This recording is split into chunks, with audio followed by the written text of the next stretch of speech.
আসসালামু আলাইকুম। হ্যাঁ, আমরা এখানে আসছিলাম, এখানে বসে একটু সাথে করে নাস্তা নিয়ে আসছি, আমরা একটু খেতে পারবো? আচ্ছা, আপনি কি বানান? আমি সিঙ্গারা পুরি সমোসা এগুলো নায়ক আপনার এলাকায় এখানেই? আপনার গ্রাম কোথায়? গ্রাম কোথায়?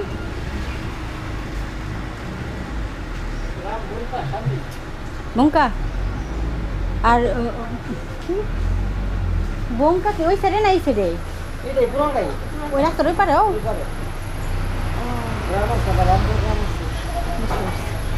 কয়টা থেকে কয়টা দোকান খোলা থাকে আপনার?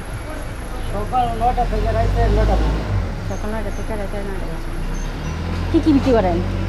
এগুলাই চাইছি সিঙ্গারা পুরি সমোসা এগুলো এগুলাই আর কিছু না? রাত্রে এগুলাই? কেমন বেচা কিনা কেমন হয়? মোটামুটি মোটামুটি। কতদিন ধরে এই ব্যবসা করেন? আগে কী করতেন? আগে ওইগুলাই আগে কাজ করতাম মানুষের। আচ্ছা। হুম।